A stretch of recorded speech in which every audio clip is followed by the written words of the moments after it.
I know that if something is instantly gratifying, it will be repeated. All of us as adolescents remember that to be true. Anything that's immediately gratifying will be repeated. And the strongest force in the earth is something that affects your self-esteem. If you can make someone feel good about themselves, they will love you for it. They will be loyal to you. You talk about plugging into the energy in interpersonal dynamics. You get to be responsible for another person feeling better about themselves, and you've hit the jackpot. That's a dead-on bullseye in human relations. So I said to myself, that idea is clear and self-evident to every one of you in this room. Tony helps you realize that on a higher level. And that's the power of the Robbins experience. But I accept that idea myself. Tony and I talk about it all the time.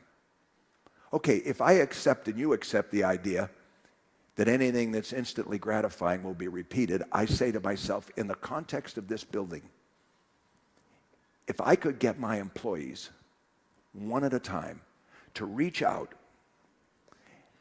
and talk and engage a guest on a very personal level, not a dealer talking to a blackjack player, but Annie talking to Mr. Jones. How are you today, Mr. Jones? Nice to see you again. Is there anything I can do for you? You feel like playing blackjack this morning? How's your wife? All of a sudden, forget the crystal chandeliers and the hand-woven carpets and the marble. It means nothing. All of a sudden, you're engaged with someone who cares about you. If I could arrange for my employees to find that gratifying and rewarding and increasing of their self-esteem, I would have plugged into the magic of business. And I finally, with the help of some other people, figured it out 4, 5, 6 years ago. And it changed my business and changed my life. It was a subject that I'm going to explain to you called storytelling. We took 900 supervisors at Wynn and put them in school. It took about 3 or 4 hours of training with some people from England. And we explained to them that we had a structure in the company that was very convenient. In every part of the hotel, which runs, as you know, 24 hours a day, we have a pre-shift meeting. If it's a restaurant, just before the restaurant opens, the maitre d' or the manager meets with the waiters and has a 10-minute session. The chef in the kitchen meets with his cooking line and has a session. Housekeepers on each floor meet with the inspectresses that are the supervisors on each floor of the hotel. Department by department, public area porters, there are collections of 12 to 15 people, or maybe as few as 7, with a line supervisor who gives them whatever it is they need to learn that day before they start their shift. We had a structure in place in the hotel that was very convenient. But instead of giving them inane or ordinary or mundane information, we changed the program to this. The supervisor said to the group of 8 or 10 or 12 people, has anybody got a story of something that happened yesterday or in the past week, special with a guest? And now I'm going to give you a true example. Bellman says to the bell captain, yeah, yesterday I checked in a man and his wife, older couple from California, and the bags came in, and I asked them to check and see if all the bags were there. And the woman let out a hoot. Oh my God, Herbie, I forgot the medicine bag. And that was a small hand case in which his medicine, he was a diabetic, and her medicine, they were in their 70s, were contained. Oh my God, Herbie, your insulin is in the bag. I left it on the front hall table when we got in the car. Oh my God, what are we going to do? We'll have to go back. I'll call the airport. Bellman tells the bell captain, I told him, just a minute, ma'am, where do you live?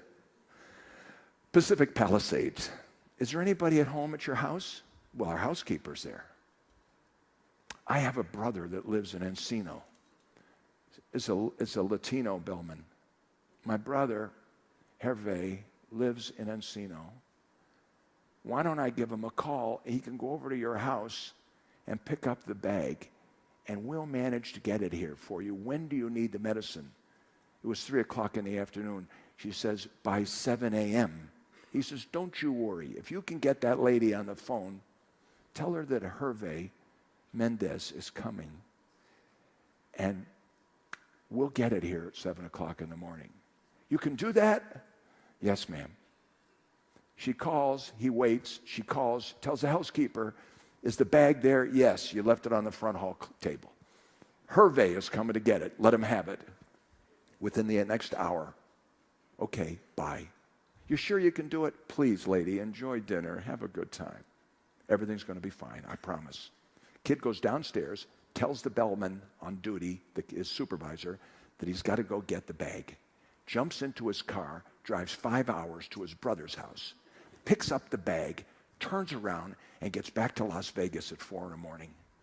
Takes the bag to the bellman and says, make sure this gets to room 100, whatever it was.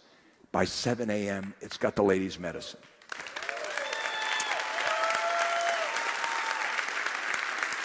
I'm not done with the story. The relevance of this story, there's 1,000 of those a month. The supervisor's been trained. Everybody in the room says, wow, that's great, Mendez.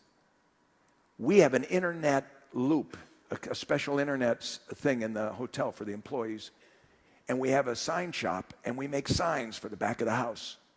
Immediately, a picture is taken of that bellman Mendez. His story is encapsulated in large print. We make paper signs, and we decorate the back of the house. We publish Mendez's picture and story on the internet, and it's all over the employees' staff dining room, and everybody is reading about this bellman who's now a local hero. And his chest is out to here, and he's taken a bow, and he feels great because of the recognition he's getting from his peer group. Now, everybody else in the room with that bellman is looking for a story so they can tell it the next day.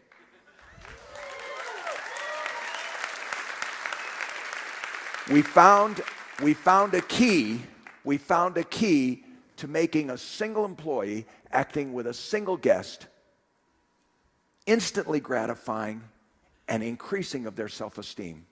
Now every employee in the hotel is looking for a story.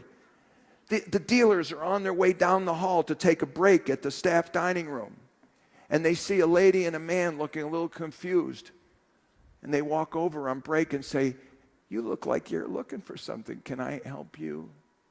And the lady says, well, we're looking for a meeting room called Lafitte. Oh, that's our ballroom. You're standing here by the B bar. You have to go down past Wing Lei, the Chinese restaurant. Wait a minute. Come on with me. I'll take you. And the dealer makes a detour for 5 minutes and takes this couple and shows them the Lafitte room. You think that hotel is ever going to be the same again to those two people or that lady and her husband with the insulin? Hell, screw the chandeliers and the hand-woven fabrics and the onyx and the marble. It means nothing. They're going to tell their friends what an incredible place my hotel is. We've taken storytelling 24 hours a day, 7 days a week, every day of the year to a great discipline in our company, giving people recognition for doing the one thing that creates a franchise that's stronger than anything I know about. That applies to your business.